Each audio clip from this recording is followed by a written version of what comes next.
So terminating a retirement plan is actually a pretty complex process if you think about it. And most plan sponsors hire third parties to help them with this unless they're used to doing a lot of M&A activity.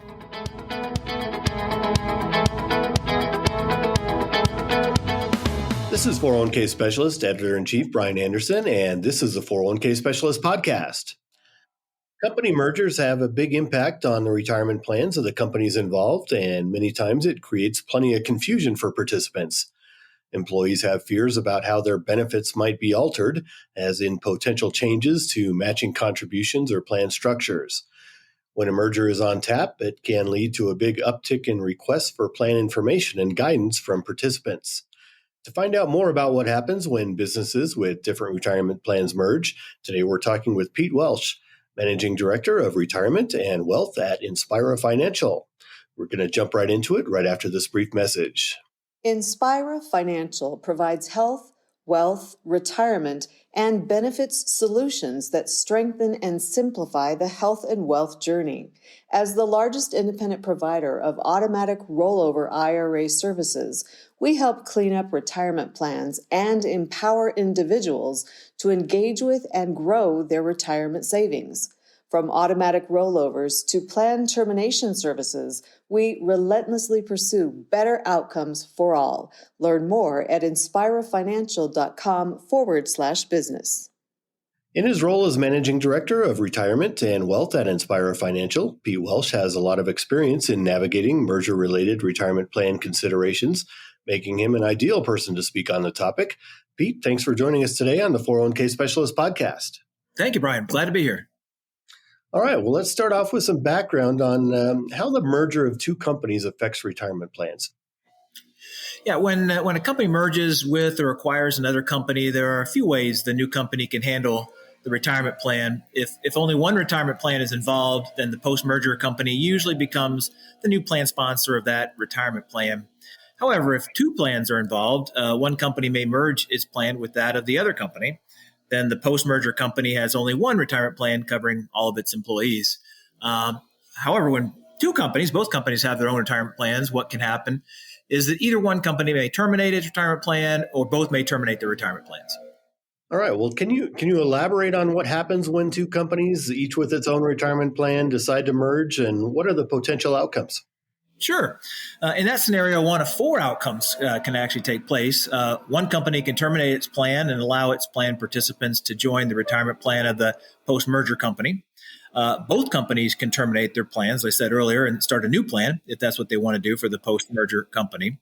The merging companies can decide to merge their retirement plans as long as they don't violate the anti-cutback rule. That's very important in a merging situation. And then both companies may terminate their plans and decide not to offer any retirement plan at all. That's pretty unusual, though. Now, you mentioned the anti-cutback rule. Can you tell us a little bit more about what that is?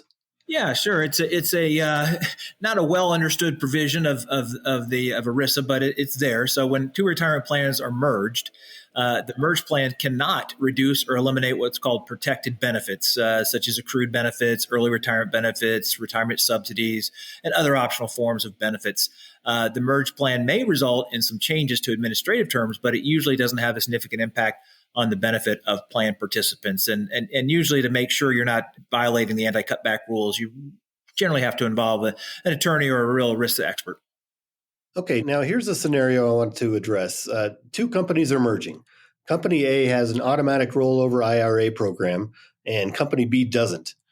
Once the companies merge, can the new company roll over the small balance accounts from Company B into a new rollover program?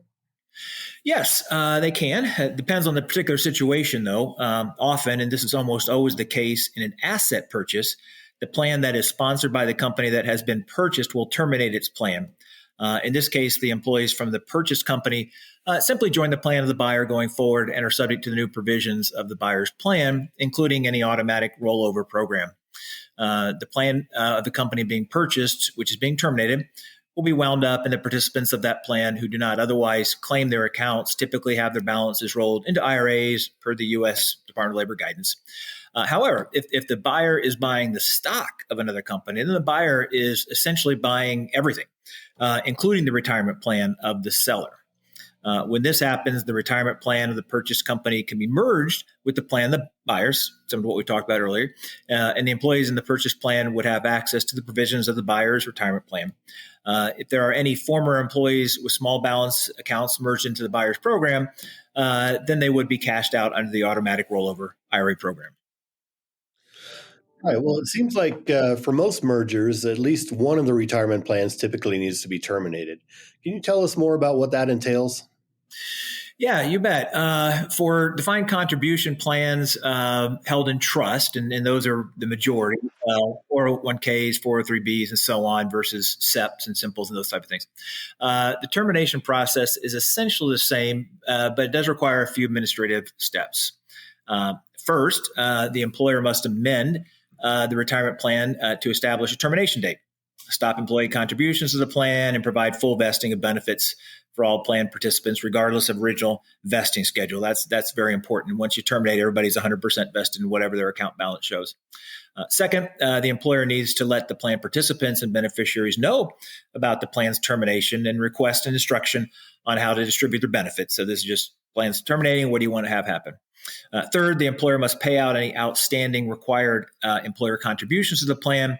This would be if there's any accrued matches or profit sharing, those kind of things. The employer's got to bring it up to top it off, if you will.